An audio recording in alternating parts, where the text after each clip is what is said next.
All right, hey everybody, it's Mark Woodruff with Woody Creative. We're in Austin, Texas, and we're talking with Greg Morgan, and you're in Los Angeles. Greg, how are you doing today? Doing great. Great to see you, Mark. Good to see you too. So we're talking to you today.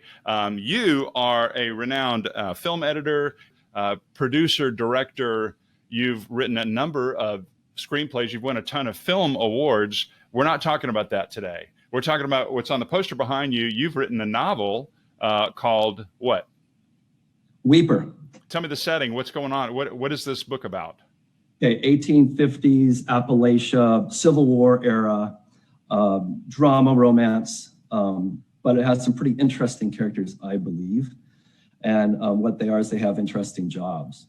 One is what they call a mourner, and that is kind of like the early version of a funeral director. Right. And these are true positions. It's this historical fact. And the other is a paid mourner, which they used to call weepers. And these two professions were actually common in the 19th century Appalachia.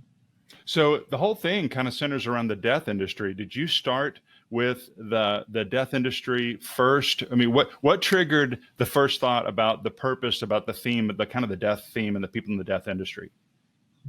Strange enough, I was writing the screenplays at the time, and I saw this short film about someone called a sin eater.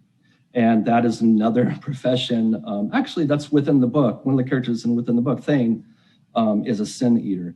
And I saw this thing, so I had to research it. I did a ton of research, went to the library. There was no internet then. Mm-hmm.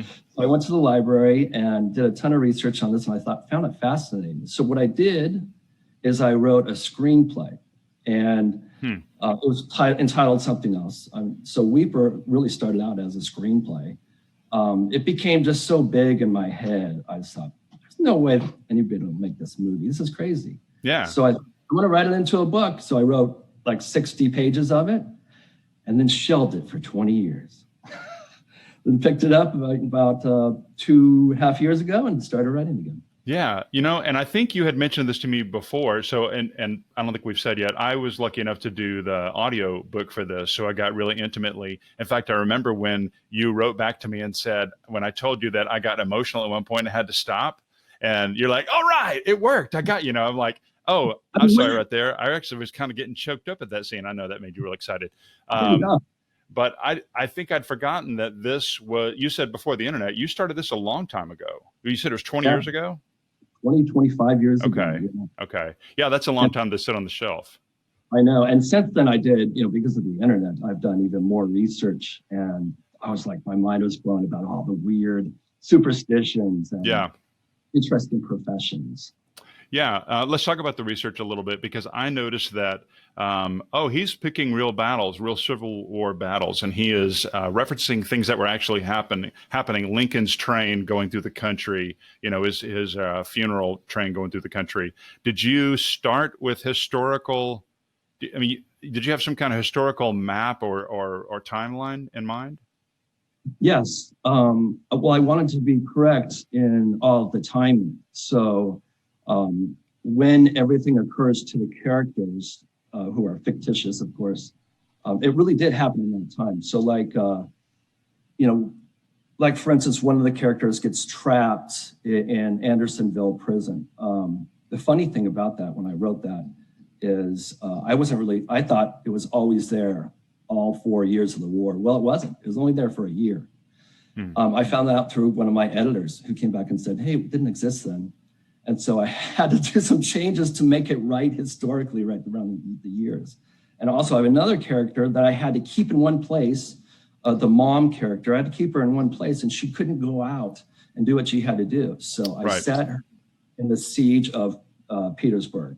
And it kept her there so she couldn't go see her kids, because that is a plot point within the story. And I have tons, like the captain, Henry Wirtz, which we just worked on that not too long ago. That was the commandant of Andersonville, and they actually executed him after the war for war crimes. That was a real person. That was a real person. Oh, okay. I know you introduced him late, and I didn't know that was an actual person. Interesting. And he's interesting because he's Swiss, and he fought this up.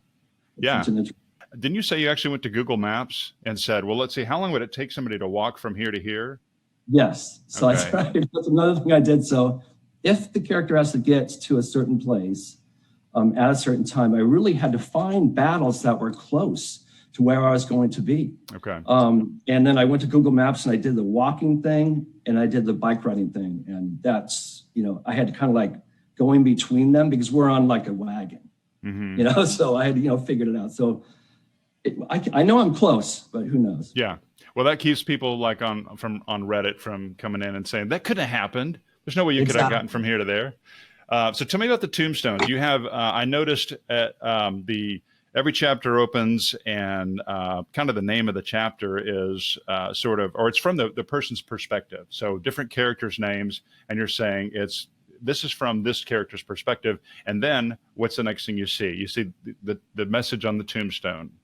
Why I chose them really doesn't have to do with each particular chapter. Some of them do associate with what happens in the chapter, but you kind of do your own kind of investigation to figure that out. Yeah. But really, all of those are real things. They either came off a real tombstone or are from a famous poet. Okay.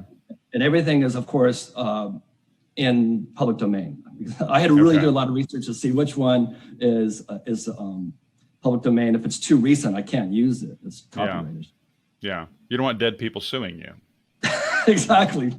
Yeah. Or their families. You spent your whole career, you went to school and you spent all this time in filmmaking, and you've got, in fact, I see the Boatman behind you there, all the awards that you've won, and then beep, you make the shift to writing. How did film either help or hinder you and your ability to tell a story? And whether it's you understanding the pace and the roller coaster, and I bet you could talk forever on this topic. I really can imagine you could. In film you have this role, or the 3-act play. How did your experience? What was good and what was bad? What helped and what didn't help? Well, I love that question because that's totally true. Before I wrote this novel, I've written, I don't even know how many screenplays, probably 30, and then a lot of them were terrible. When I first began, it's like I was awful, and I thought I was a genius. Everybody thinks that. Then you send them out to professional readers that read them, and they're going, they just rip you a new one. And you learn from them about so many things. And you start reading books about it and stuff like that. I mean, I went to film school and even studied screenwriting in school, but I still sucked. So it's actually getting down there and really writing makes you who you are. So I got down pretty good at doing the 3-act structure and stuff like that, and knowing where to do the hurdles and knowing where to put a wall for the character to climb, and knowing that kind of pacing. So that really helped a lot in a novel. All I had to do was really fill it in with, a lot of interesting information and dialogue and so forth. So you really get to know the characters, because in a film, you both have visual and audio to it. So, with a book, you just have your own mind. Whatever they're reading, so you really have to describe it to the audience. Mm-hmm. Yeah, and I've heard you talk about the difference between making sure that there's this nice balance between the dialogue and just the description and knowing what readers want. And exactly. I think I said, I gave you a compliment having done the audiobook, that I said, I didn't feel like this did not sound like somebody's first novel. I said, this feels like all the novels I feel like I'd ever read, in terms of, this doesn't sound like the guy who just picked up the pen, because you didn't. I mean, you've been doing this for a long time. It's a totally different medium. And I think I expected it to be some kind of clunkiness or something like, this guy's a filmmaker. But I don't know if you've heard other people say that, but I never felt that it was smooth. Yeah. But it did go through before you've read it. I mean, it went through, I don't know how many editors. I mean, I've been through at least 10 editors, and because I want to shift to a new editor to get a different perspective.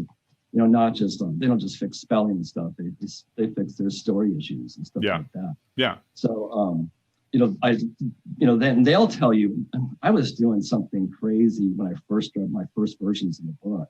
And that is something called head hopping. And that is within the chapter, I'm just like talking about what this guy is thinking and what this guy is thinking and what this guy is thinking. And that takes the audience out of the story. They want to follow that character and see what that character is. They want to be that character. It's too hard for the audience to be a bunch of characters. So I do that chapter-wise. Yeah. But I learned that. So I learned that. That's interesting. Is that why? I don't think I've ever read a novel that led with just the name of the person, who's the perspective of the person. Is that where that came from?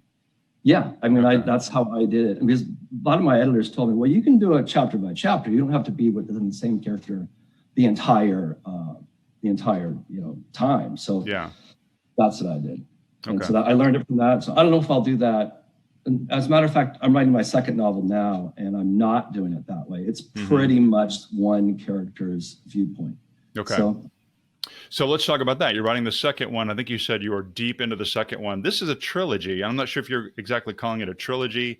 I have lots of questions about the trilogy, but when did you decide that this was a trilogy?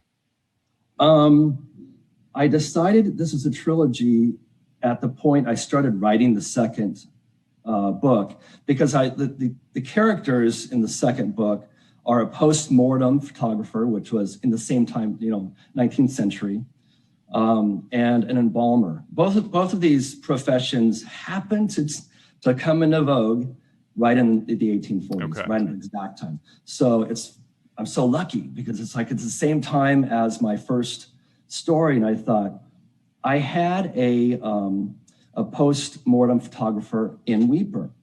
And so, Weeper was still going under edits while I started writing my second books. And so I go, hey, I'm going to change the name of this post-mortem and make him my character. And he's going to show up, my main character in my second book is going to show up as just a small character in my first book. And that type of writing is called a companion series, really.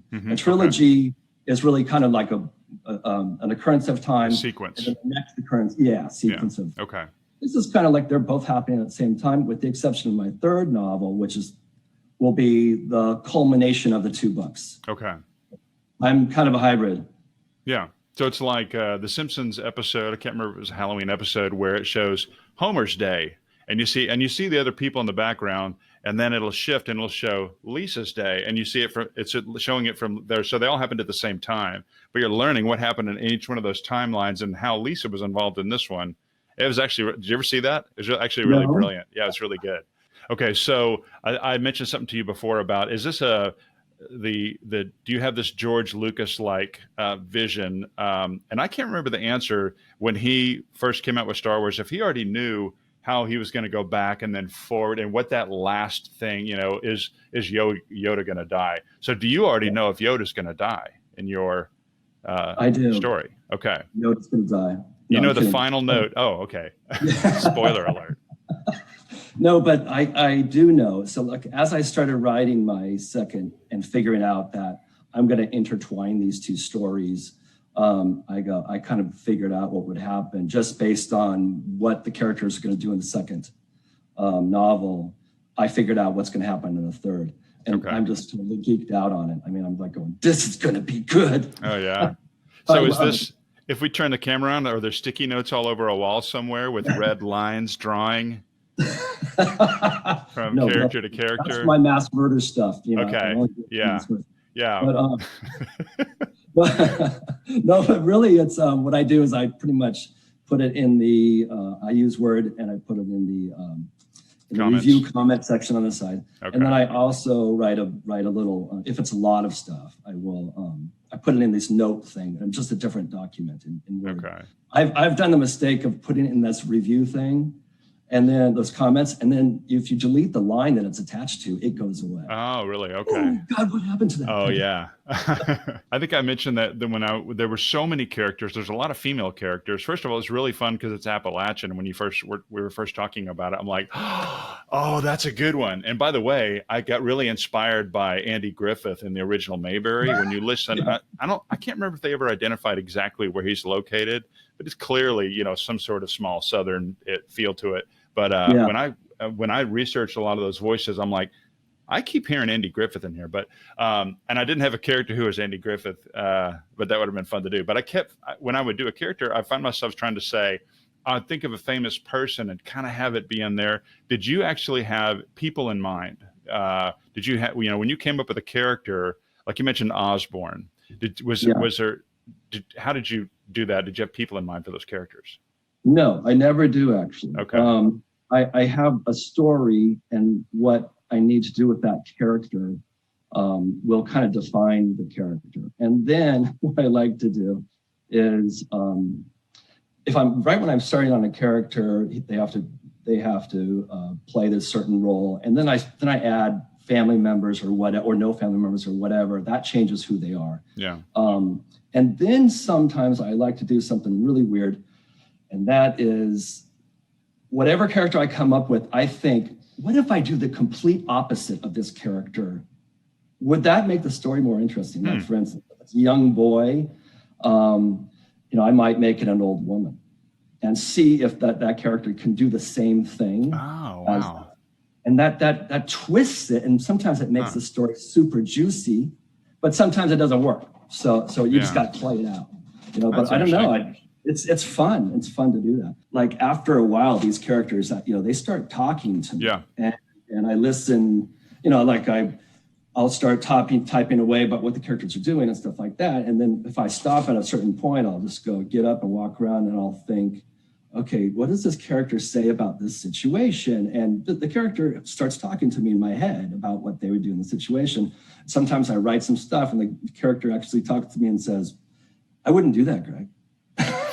So that's like, I'm crazy as hell, but that really works for me. So it's a funny thing. And then after I'm writing the book for such a long time, it's like they speak in voices to me. So I know the voices of who's speaking to me about what the characters should do and all this kind of stuff. When I'm writing the dialogue, I hear it in their voice. So it's that I love writing because of that.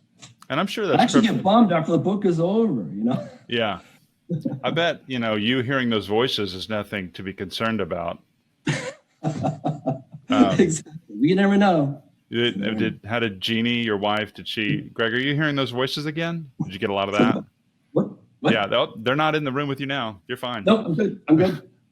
We're jumping around, but I want to talk to you about the slavery in the book, and reading the book and doing the audio book. I kept thinking a couple things. One is that North and South. I kept thinking, from what perspective is this going to be, or which one is the bad guy? I mean, sometimes was it what was I can't remember the name of the movie. There was a Civil War movie, I think, in the 90s with Matthew Broderick with Glory. And I think Glory, they were Union, though. I was thinking, or no, they were Southern. No, they were Union. Were they? Okay. I was going to say, well, sometimes there's sympathetic Southern movies, and they're rare because everybody kind of like, well, that's the slavery side of things. But sometimes you'll see, I expected there to be a bad guy. And they were kind of all bad guys. Yes. So what they are is they really are both, to me in this book, they're both playing a role in the story. So I needed both to be adversarial. Okay. They both got in the way. Yes. Yeah. So like, at one point he's, in prison. At another point, he's going to be in Pennsylvania. Well, how do I put the Southern troops to, be adversary, to give him a wall to climb? Right. Yeah. So that's kind of why I made both armies kind of just adversarial against him. All right. Yeah. I was just pointing out, I was sort of surprised. I kept thinking it's sort of like in film, we do how these things as the user, as the viewer, that if they have a cop in the room in the station house, and he's got kind of a bushy mustache and a really weak chin, bad guy. Like, isn't it funny how you will, show me a hero who has, they're those actors, and you probably can name some who are like, oh yeah, the guy's got a really weak chin. He's always the guy who's going to turn on you. He's going to, he's not going to support you, or he's kind of the bad cop or something. Exactly. So, we obviously didn't have those kind of visual cues. I couldn't see who's had a weak chin. Well, they both did, both armies. Yeah, kind of. Yeah, I did notice, but they'd be coming down the road at here come soldiers. It almost didn't matter who they were. You didn't say, oh, it's okay, it's the Union soldiers. That wasn't good either. Whenever the army got in the way, they were trying to get army stuff done, and that was getting in the way of the characters. I really noticed. I think, and even the Captain Wirtz from the prison, he even says that to Augustus, the main character. He even says, you got to watch out for our people and your people. Yeah, that was a really interesting exchange. I'm glad you mentioned that, because the whole idea that he said, we're no longer, like, sign this paper, and we don't want to give too much away, but Yeah. we're no longer adversaries. Like, oh, really? You know, if you give me your word that you behave a certain way, all right, you can go on, like, oh, that's very interesting, And strangely, they really did that. Honor I paroles was just going to ask really, you if you knew. Yeah, they really existed, and especially at the beginning of the war. They stopped using them later, and they stopped doing prisoner exchanges and stuff. But when they did prisoner exchanges, they would have them sign a letter saying, you can't fight anymore. Okay. And it's the strangest thing, but they really abided by it. I wouldn't surprise me. Yeah. So I'm glad you said that, because I thought this seems really unusual. And this seemed like the kind of thing that if you asked somebody back then, you swear this blood oath, and and they probably would say, I can't fight. I told them I wouldn't do it. And so I don't know if you'd see those same kind of, that I honor know. It's like, today. I wonder if, like, people when they read Weeper are going to, like, believe that. Mm-hmm. That's a real thing. I'm glad you said it, because I was kind of wondering if there was some truth to that. Totally. So let's talk about slavery. I also expected there to be a lot of, there's going to be some evil slave owners in this thing. And does that happen in the book? No. Okay. I didn't know if I was allowed to say it. I never really saw it. Well, mainly we take place, of course, in Appalachia, which is most of Appalachia is in Pennsylvania. The interesting history of Pennsylvania was it was the first state to enact laws against slavery. I had a lot more chapters in this book originally that my editors told me to get rid of. And they were just a lot of backstory, a lot of telling instead of showing. Mm-hmm. And they went into slavery because, that one of the families, the Fenn family in the story, they have lots of cabins, as you remember, on their land. Right. And the original story was her great-grandfather or great-grandfather was a guy that bought slaves out of slavery and was going to send them back to Africa, but decided to just keep them on his farm so he could buy more out of slaves. He could do more good. Yeah, so that's why they have all those cabins on their land. And but I ended up popping that out. It just kind of slowed down the main story, of Augustus and stuff like that. Yeah. But it was interesting. Maybe I could toss it into another story I have someday. There was a lot of pages. I was going, wow, this is a lot of pages I'm chucking. This is a lot of pages. Yeah, painful probably. Well, I know, really. Can you see, so being on both sides of the medium for film and for the novel, and you said you first tried to write this as a screenplay. Now that you dove deep into it, you created the novel, you're on the way to the trilogy. Can you see this turning into film? So I don't know. I mean, I would love that to happen, of course. Yeah. And, that's a dream of any author. But I don't think, it's such a big film, so many actors, so many knowing filmmaking, so many locations. It's a timepiece. That's what really? You said you're 2/3 of the way through the second book? Yes. And you already know for sure what's going to happen in the third book? That's a good question. I mean, I have a whole plot written out, but I mean, honestly, for the second book that I'm writing now, it's already been finished. And okay. Sent that out to editors and got a lot of feedback that said, no, Greg, no. So I took it back and had to do some chopping and stuff. And, essentially what several different editors said was they thought I should focus on these two characters more. Oh, really? So, I was kind of going off on a tangent. I was away from one character, which is kind of a romance. And so I'm away from one character too long to be a romance, and you got to, get back to the thing. This one has so much history in it that I was just like, I want my character to be at this spot at this time. I mean, even I put my character at Appomattox, I want to be at Appomattox, the signing, Yeah. So I have to move the characters along, just like I said before, looking at Google Maps and finding where they're going to be, where they should be, 2 weeks from then and stuff like that. I was just away from too many characters. It just wouldn't work. Yeah. And I realized that after getting a big slap in the face from my editors, and didn't have to go back. You're very humble about that. I'm really impressed. I'm used to it, so it's okay. You are? Okay. Oh, yeah. If you're in this type of business, you got to be used to being slapped in the face. Yeah. Well, And especially if you, reviews of movies, you get ripped apart all the time with just as much time as you get accolades. yeah. So I kind of get used to both. And in this case, if you think it's leading to it being better, it's not just people being catty, they're Oh, being yeah. honest and they're trying to help the story get to where it needs to be. Well, cool. Yeah. I am excited to see book number 2, and I hope I'm not giving away too much with the way that the first book ends. It clearly says, oh, there's more to come, that if somebody skipped the last paragraph of the first book, they would so I would encourage you not to look ahead. Actually, if they looked ahead, it wouldn't mean anything. You would have to kind of read the story to understand. It's That's not true. like Martians land on the last page, That's true. There, I gave that away. So there are no aliens in this book that we know. We don't know for sure. Maybe they are aliens. One of those characters is. Yeah. We'll find out in the third one. Yeah. All right. Well, it sounds like we're wrapping up. Thanks very much for doing this. It was really fun to do the audiobook, and hey, this was my idea. Reaching out and going, I want to talk to you about this. I want to learn more about this. Yeah. And I'm glad we did it. And let's, I'd love to do this after your other books too. That sounds like fun. I mean, right, and can't wait till people hear your audiobook. And I've already put some of it. What did I do? The first chapter and the prologue. And people, come on, people love it. Good, thank you.